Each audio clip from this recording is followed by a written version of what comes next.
আসসালামু আলাইকুম। Channel I সংবাদে আপনাদের সবাইকে আমন্ত্রণ জানাচ্ছি। আমি আল আভি জাহান। বিস্তারিত সংবাদের শুরুতেই জানিয়ে দিচ্ছি ফ্রেশ আটা ময়দা সুজি সংবাদ শিরোনামগুলো। ৭১কে অস্বীকার করে কেউ রাজনীতি করতে চাইলে বুমেরাং হবে বলছে এনসিপি। জাতীয় সঙ্গীতের অবমাননা মেনে না নেওয়ার ঘোষণা। জামায়াতে ইসলামীর নিবন্ধন নিয়ে আপিলের ওপর শুনানি, বুধবার পর্যন্ত মুলতবি। প্রতীকের বিষয়েও শুনানি একই দিন। দুর্নীতির মামলায় ৩ বছরের সাজার বিরুদ্ধে জুবাইদা রহমানের আপিল শুনানির জন্য হাইকোর্টে গ্রহণ, বিলম্ব মার্জনা করে আদেশ। এবং সৌদি আরব দিয়ে ট্রাম্পের মধ্যপ্রাচ্য সফর শুরু। নতুন বিনিয়োগ নিশ্চিতেই সমৃদ্ধ ৩ দেশে মার্কিন প্রেসিডেন্টের সফর বলছেন বিশ্লেষকরা।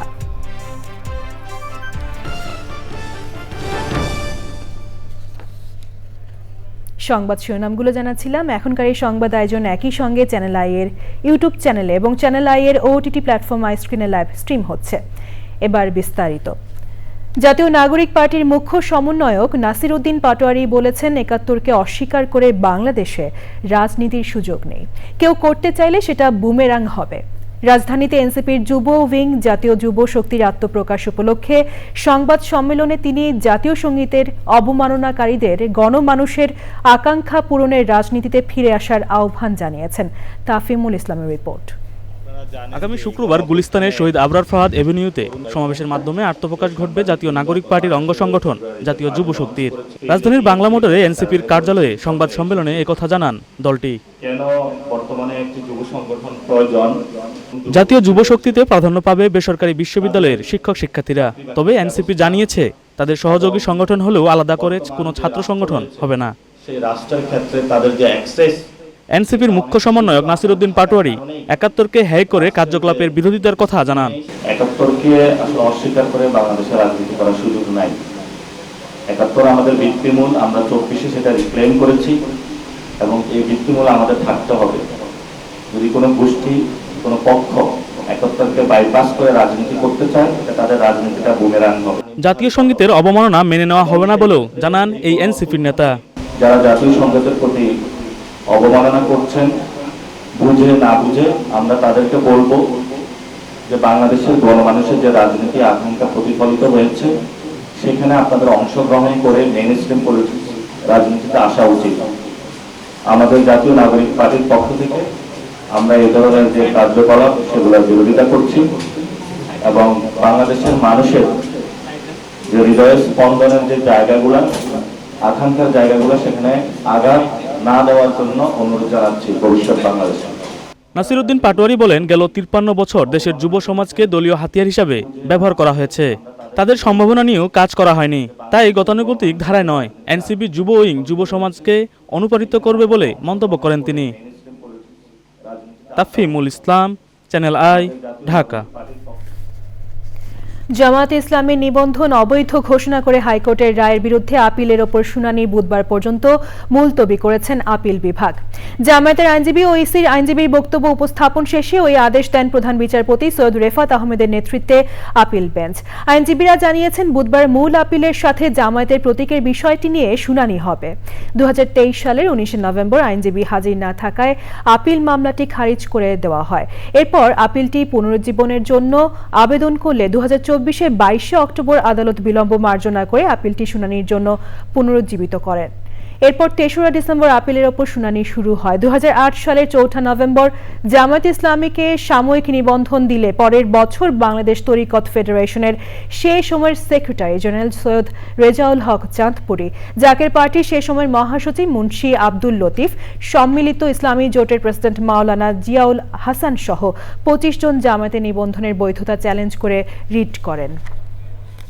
2016 সালে সুপ্রিম কোর্ট ফুল কোর্ট সভাতে একটা ডিসিশন হয়েছিল যে দাঁড়িপাল্লা যে সিম্বলটা ছিল সেটা সুপ্রিম কোর্টের এক্সক্লুসিভলি সিম্বল, সেটা অন্য কোনো পলিটিক্যাল পার্টি বা অন্য কোনো এন্টিটিকে সেটা অ্যালোকেট করা যাবে না। ওই ফুল কোর্টের সিদ্ধান্তটা ইলেকশন কমিশনকে যখন কমিউনিকেট করা হয়, আমরা ওই দাঁড়িপাল্লা সিম্বলটা আমাদের সিম্বলের লিস্ট থেকে বাদ দিয়ে দিই। আমরা বলেছি আদালত কর্তৃক রাজনৈতিক দলের রেজিস্ট্রেশন বাতিলের নজির এই ভারতীয় উপমহাদেশে আর দ্বিতীয়টি নেই, এইটিই প্রথম।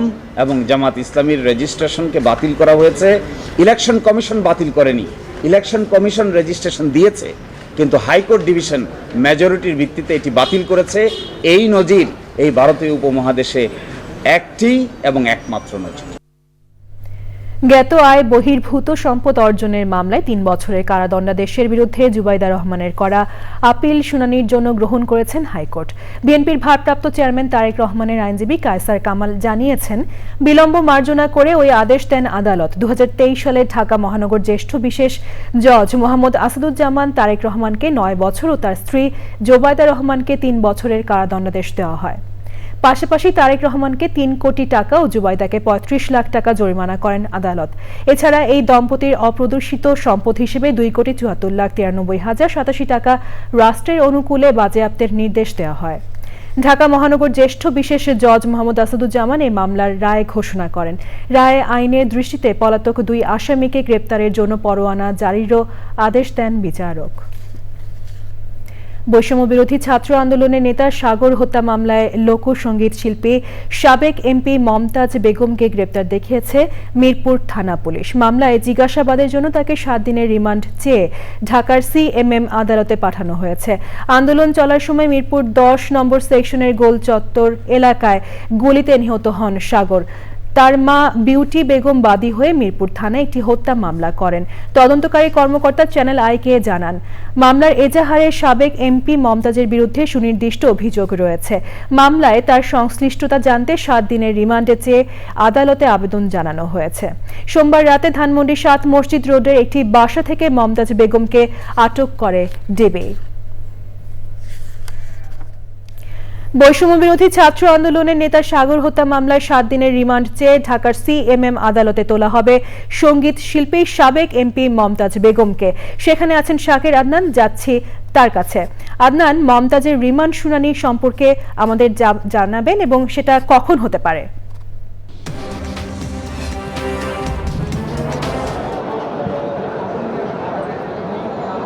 আবি, ধন্যবাদ। রিমান্ড শুনানির জন্য 7 দিনের আবেদন করা হবে এবং জিজ্ঞেস করছিলেন আসলে কখন শুনানি হবে।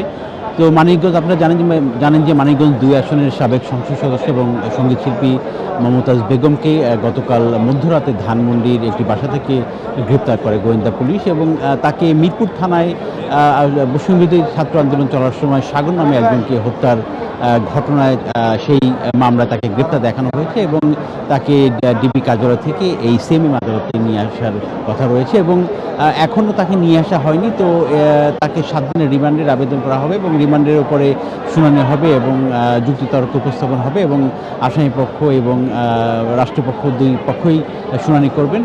এবং এখন পর্যন্ত আপনারা যদি জানেন যে তাকে এবং তার বিরুদ্ধে কিন্তু আসলে মানিকগঞ্জেও মামলা রয়েছে, হত্যা মামলার, এবং ঢাকা সহ মানিকগঞ্জ সহ তার একাধিক হত্যা মামলা রয়েছে বলে আমরা যতটুকু জানতে পেরেছি। তো আজকে এখানে মিরপুর থানার মামলায় তাকে গ্রেপ্তার দেখিয়ে শুনানির জন্য রিমান্ডের জন্য আনা হবে।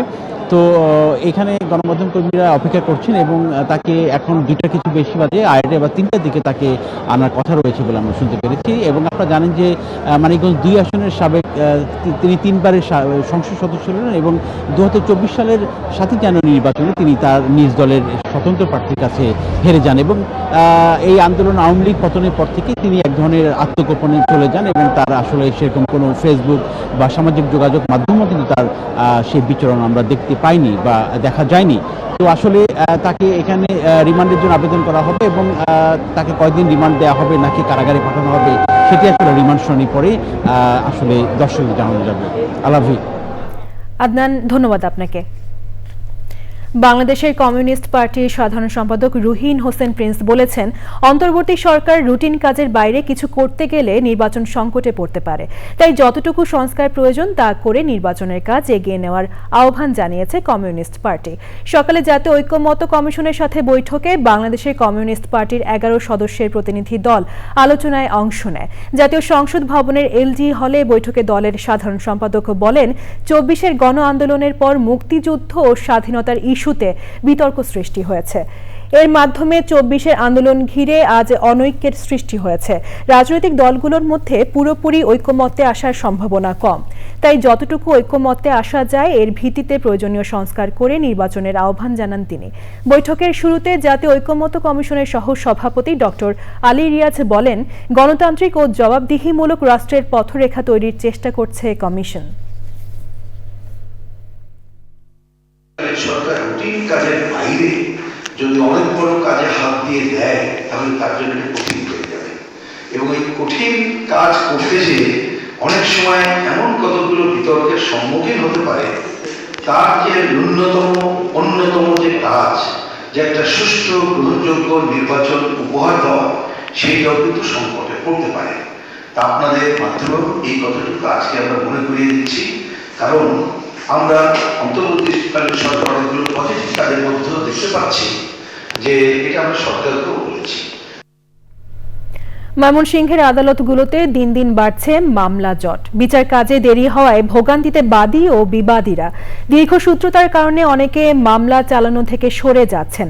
যারা মামলা চালাচ্ছেন তারা ব্যয় ও আদালতে দৌড়ঝাঁপ করতে গিয়ে ক্লান্ত। মামলার দীর্ঘসূত্রতা কমিয়ে আনতে সরকারি হস্তক্ষেপ প্রয়োজন বলে মনে করছেন সংশ্লিষ্টরা। ময়মনসিংহ থেকে শেখ মুহিউদ্দিন আহমেদের তথ্য, ভিডিওচিত্রে নাফিস ইফতেখারের রিপোর্ট। ময়মনসিংহ জেলা ও দায়রা জজ আদালতে ৭৩,২৫৮টি দেওয়ানি ও ফৌজদারি মামলা বিচারাধীন। চিফ জুডিশিয়াল ম্যাজিস্ট্রেট আদালতে বিচারাধীন আরও ৫৩,৫০১টি ফৌজদারি মামলা। এই হিসাবে বিচারাধীন মোট মামলা ১,২৬,৭৫৯টি। ব্রিটিশ আমলের আইন, নির্দিষ্ট সময়ে মামলার আসামি ও সাক্ষী হাজির না হওয়া, বিচারক স্বল্পতা ও অপর্যাপ্ত অবকাঠামো সহ বিভিন্ন কারণে নিষ্পত্তি না হওয়ায় বাড়ছে মামলা জট। মামলা করছি 15 বছর হয়ে গেছে, কিন্তু বদল পাচ্ছি না। মামলা জট যেভাবে যে হারে বৃদ্ধি পাচ্ছে সেই হারে আমাদের বিচার ব্যবস্থাপনা বৃদ্ধি পাচ্ছে না। মামলা দেখা যায় পুলিশ এই স্টেশনে আছে, মামলা চলাকালীন সময়ে তিনি বদলে অন্য কোথাও অনেক দূরে চলে গেছেন, তাদেরকে নিয়ে আসা আদালতের জন্য অনেক কষ্টকর হয়। মামলা দ্রুত নিষ্পত্তি করার জন্য প্রচলিত আইনের যথাযথ বাস্তবায়ন ও বিচার ব্যবস্থা আধুনিক করা প্রয়োজন বলে মনে করেন আইনজীবী সমিতির নেতারা। এই বিচার ব্যবস্থা যদি পাবলিকলি এবং সাধারণ বিচার প্রার্থীদের মধ্যে ইন্ট্রোডিউস করা যেত সুন্দরভাবে, তাহলে মনে হয় মামলাটা অনেক কম হতো। জেলা ও দায়রা জজ আদালতের পিপি জানিয়েছেন, সাক্ষ্য গ্রহণ করে মামলা দ্রুত নিষ্পত্তির জন্য বিভিন্ন আদালতে অতিরিক্ত পাবলিক প্রসিকিউটর দেওয়া হয়েছে। যাতে মামলা দ্রুত নিষ্পত্তি হয়, মানুষ যাতে বিচার পায়, তার জন্য সাক্ষ্য গ্রহণের কাজটি আমরা যথাসময়ে প্রসিকিউশনের পক্ষ থেকে করছি। ভুক্তভোগীদের প্রত্যাশা, ভোগান্তি ও আর্থিক ক্ষতি ছাড়া ন্যায় বিচার প্রতিষ্ঠায় কার্যকর পদক্ষেপ নেবে সরকার। নাফিস ইফতেখার, চ্যানেল আই। রংপুরে বাস চাপায় শিশুসহ একই পরিবারের 3 জন নিহত হয়েছেন। পুলিশ জানিয়েছে, সকাল 9:30টায় কাউনিয়া উপজেলার মহেশা গ্রামের আশরাফুল মোটরসাইকেলে করে স্ত্রী, সন্তান ও এসএসসি পরীক্ষার্থী ভাতিজিকে নিয়ে কাউনিয়ার দিকে যাচ্ছিলেন। তারা জুম্মাপাড়ার এলাকায় পৌঁছলে সামনে থাকা 3 হুইলার হঠাৎ ব্রেক করে। এতে মোটরসাইকেলটি নিয়ন্ত্রণ হারিয়ে গেলে ভাতিজি আফসানা আক্তার স্নেহা, স্ত্রী রুবিনা বেগম ও 2 বছরের ছেলে রহমত আলী ছিটকে রাস্তায় পড়ে যান। সে সময় বিপরীত দিক থেকে আসা যাত্রীবাহী বাস তাদের চাপা দিলে ঘটনাস্থলেই তাদের মৃত্যু হয়। এই ঘটনায় আশরাফুল ইসলাম আহত হয়েছেন। দ্বিতীয় মেয়াদে ক্ষমতা গ্রহণের পর প্রথম বিদেশ যাত্রায় মধ্যপ্রাচ্যের 3টি দেশ সফরে গেছেন মার্কিন প্রেসিডেন্ট ডোনাল্ড ট্রাম্প।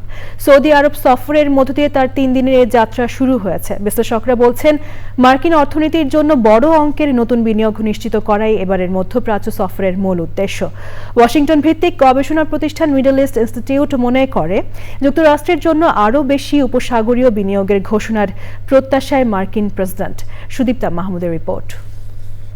দ্বিতীয় মেয়াদে ক্ষমতায় আসার পর প্রথম বড় কূটনৈতিক সফরে এখন সৌদি আরবে মার্কিন প্রেসিডেন্ট ডোনাল্ড ট্রাম্প। প্রথম মেয়াদের মতো এবারও মার্কিন ঐতিহ্য ভেঙে প্রথম সফরে তিনি সৌদি আরবকে প্রাধান্য দিয়েছেন।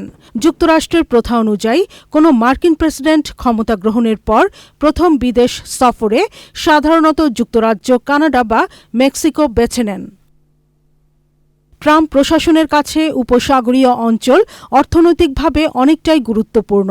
তার সফরের মধ্য দিয়ে আবারও বিষয়টি স্পষ্ট হল।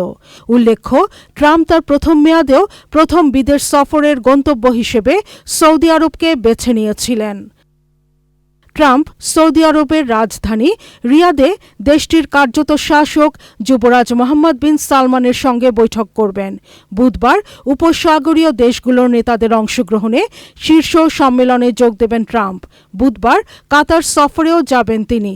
পরের দিন বৃহস্পতিবার সংযুক্ত আরব আমিরাত সফরের মধ্য দিয়ে তার 3 দিনের মধ্যপ্রাচ্য সফর শেষ হবে। যুক্তরাষ্ট্রের প্রেসিডেন্ট ডোনাল্ড ট্রাম্পের মধ্যপ্রাচ্য সফরের আগেই অ্যাডান আলেকজান্ডার নামে মার্কিন এক নাগরিককে মুক্তি দিয়েছে গাজার সশস্ত্র সংগঠন হামাস। তিনি ইসরায়েলি সেনাবাহিনী IDF এর একজন সদস্য। Sudipta Mahmud, channel I.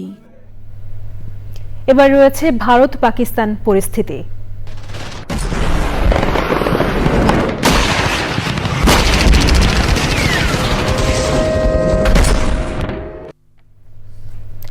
জাতির উদ্দেশ্যে দেওয়া ভাষণে ভারতের প্রধানমন্ত্রী নরেন্দ্র মোদী বলেছেন, এই যুগ যুদ্ধের নয়, কিন্তু এই যুগ সন্ত্রাসেরও নয়। সন্ত্রাস এবং আলোচনা একসঙ্গে চলতে পারে না। উল্লেখ করে মোদী বলেন, রক্ত এবং জল একসঙ্গে বইতে পারে না। পাকিস্তানের সঙ্গে সাম্প্রতিক সংঘাতের কথা উল্লেখ করে ভারতের প্রধানমন্ত্রী বলেন, পাকিস্তানের ছোড়া ক্ষেপণাস্ত্র ও ড্রোন আকাশেই ধ্বংস করেছে ভারত। অপারেশন সিঁদুর এখনো শেষ হয়নি জানিয়ে নরেন্দ্র মোদী বলেন, সন্ত্রাসবাদে পাকিস্তানের মদদ বন্ধ না হলে ভবিষ্যতে আবারও উপযুক্ত জবাব দেওয়া হবে। পারমাণবিক অস্ত্রের তোয়াক্কাও করা হবে না বলে উল্লেখ করেন ভারতের প্রধানমন্ত্রী। পাকিস্তানের সঙ্গে যুদ্ধবিরতির পর এই প্রথম ভাষণ দিলেন নরেন্দ্র মোদী। 22 এপ্রিল ভারত নিয়ন্ত্রিত কাশ্মীরে পর্যটকদের ওপর বন্দুকধারীদের হামলা ঘিরে দুই দেশের মধ্যে টানা 4 দিন ধরে সংঘাতের পর যুদ্ধবিরতিতে সম্মত হয় ভারত ও পাকিস্তান। সংবাদের এ পর্যায়ে নিচ্ছি বিরতি এবং বিরতির পর যা থাকছে।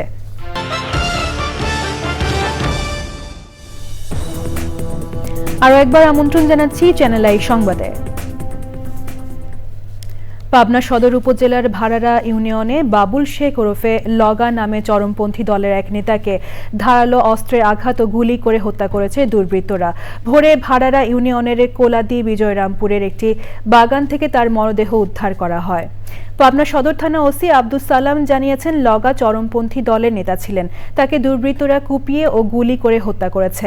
লগা একাধিক হত্যা ও ডাকাতি মামলার আসামি।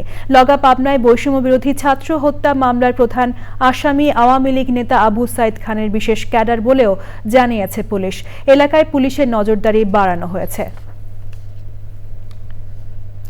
সৌদি আরবে পৌঁছেছে 40,000-এর বেশি বাংলাদেশি হজযাত্রী। একক দেশ হিসেবে দ্রুততম সময়ে সবচেয়ে বেশি হজযাত্রী পাঠিয়ে সৌদি সরকারের প্রশংসা কুড়ালেও লাগেজ ব্যবস্থাপনায় দেখা দিয়েছে চরম বিশৃঙ্খলা। গতকাল 6 জন বাংলাদেশি হজযাত্রী বার্ধক্যজনিত কারণে মৃত্যুবরণ করেন। এর মধ্যে একজন নারী। মক্কা থেকে MY আলাউদ্দিনের রিপোর্ট। উমরা পালন, মিনা, আরাফা, জাবালে নূর সহ পবিত্রতম স্থানগুলো পরিদর্শনের মাধ্যমে ব্যস্ত সময় পার করছেন বাংলাদেশ সহ বিশ্বের বিভিন্ন দেশ থেকে আসা হজযাত্রীরা। হেরামের ভিতরে যেন 5 ওয়াক্ত নামাজ জামাতে পড়তে পারি, কোরআন তেলাওয়াত করা, নফল নামাজ পড়া, এই কাজগুলি করছি। কারণ হলো যে প্রতিটা মুহূর্ত, প্রতিটা সেকেন্ড যেন আমরা এখানে ধর্মীয় কাজে ব্যয় করতে পারি। মিনার তাবুতে আমরা পরিদর্শন করতে এসেছি। আশা করি আমাদের হজ এবার ভালো ব্যবস্থাপনা হবে। তবে রোড টু মক্কা ইনিশিয়েটিভ এর আওতায় লাগেজ ব্যবস্থাপনায় দেখা দিয়েছে চরম বিশৃঙ্খলা। সময় মতো লাগেজ না পেয়ে ক্ষোভ প্রকাশ করেছেন হজযাত্রীরা।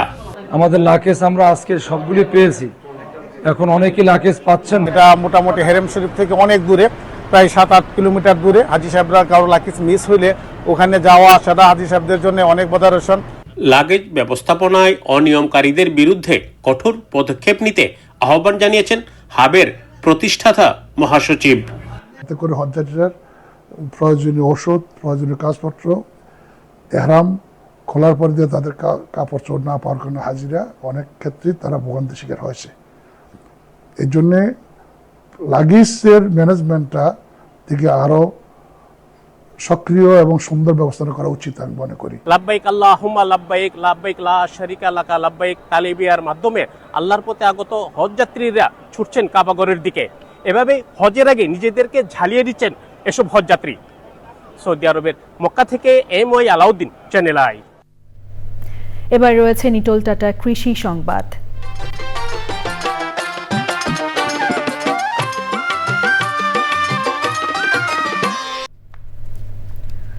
যশোরের নারকেল গাছে পোকার আক্রমণ দেখা দিয়েছে। রাতারাতি পাতা সাদা হয়ে যাচ্ছে, ছোট হচ্ছে নারকেলের আকার। কৃষক জানিয়েছেন ভেতরের পানি শুকিয়ে যাচ্ছে, দেখা দিয়েছে ফলন বিপর্যয়। সঠিক পরিচর্যার অভাবে এমনটা হচ্ছে বলে মনে করছে কৃষি বিভাগ। যশোর প্রতিনিধি আকরামুজ্জামানের রিপোর্ট। নারকেল গাছের পাতা সাদা হয় এক ধরনের পোকার আক্রমণের কারণে। এই পোকাকে বলা হয় সাদামাছি। বাংলাদেশ কৃষি গবেষণা ইনস্টিটিউট জানিয়েছে ইকোলজিক্যাল ভারসাম্য ভেঙে যাওয়ায় পোকামাকড় আবাসস্থল হারাচ্ছে। তাদের খাদ্য শৃঙ্খলা না থাকায় বা কোনো উপাদান ঘাটতি হলে নতুন আশ্রয়স্থল খোঁজে। এতদিন যে ফলমূলে সাদামাছির উপস্থিতি দেখা যেত, এখন তা নারকেল গাছে দেখা যাচ্ছে। যশোরে গত কয়েক বছরে এই পোকার আক্রমণে নারকেলের ফলন বিপর্যয় ঘটেছে। ছোট বড় সব গাছই তো মরে যাচ্ছে, পাতায় রোগ, গাছে কোনো ফলন নেই, নারকেল সব শুকিয়ে যাচ্ছে। কোনো গাছে ভরপুর আছে, কোনো গাছে ভরপুর নেই, কম আছে। হোয়াইট ফ্লাই মাছিটা নারিকেল গাছের জন্য আমাদের দক্ষিণ অঞ্চলে একদম মহামারী আকারে ছড়াই গিয়েছে। নষ্টটা পাওয়াই যেত না, এখন মনে করেন 10টা ডাব হলে তো দুটো হলেও নষ্ট হবে। তবে নারকেল গাছের ফলন বিপর্যয়ের কারণ হিসেবে গাছের পরিচর্যার অভাব রয়েছে বলে জানান কৃষি কর্মকর্তা। যখন নারকেল গাছের শাখা পরিষ্কার করে, পাতা পরিষ্কার করে, ওই সময় যদি আমরা সার দিই এবং আমরা যদি মাকড় দমন করি এবং যদি আমরা সাদামাছি দমন করি, তাহলে কিন্তু আমরা নারকেলের ভালো ফসল পেতে পারি। কৃষি সম্প্রসারণ অধিদপ্তরের তথ্যমতে জেলায় 1200 হেক্টর জমিতে নারকেল বাগান রয়েছে। এসব বাগানে 3 লাখেরও বেশি নারকেল গাছ রয়েছে। যশোর থেকে আকরামুজ্জামান, চ্যানেল আই। এবার রয়েছে প্রকৃতি সংবাদ।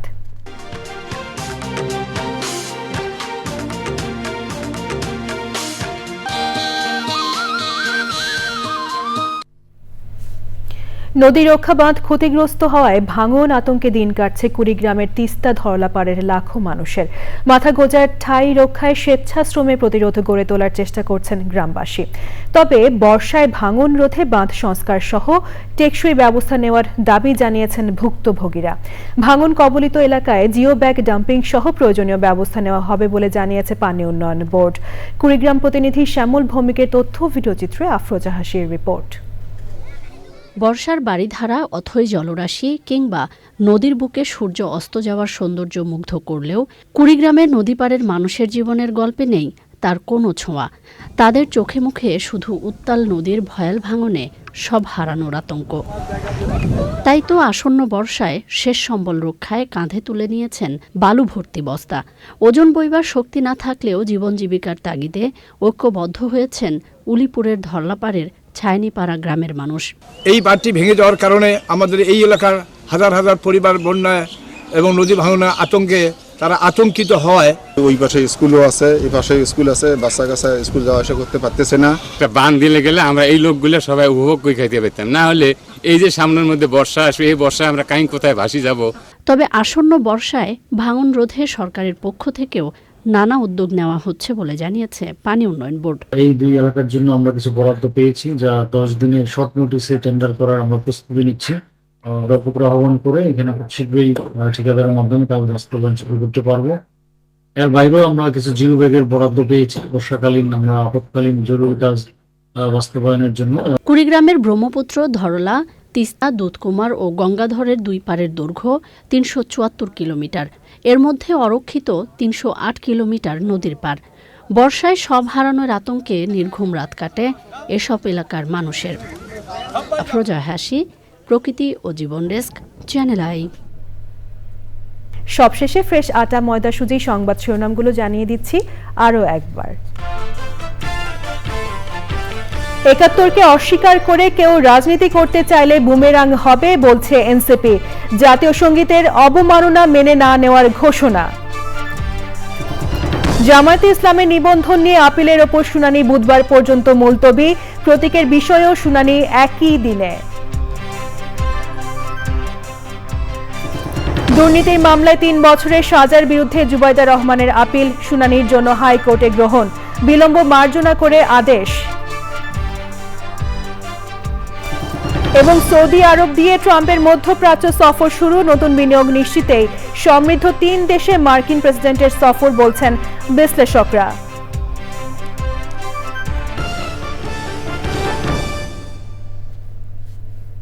চ্যানেল আই এর সর্বশেষ সংবাদ জানতে ভিজিট করুন channelionline.com-এ।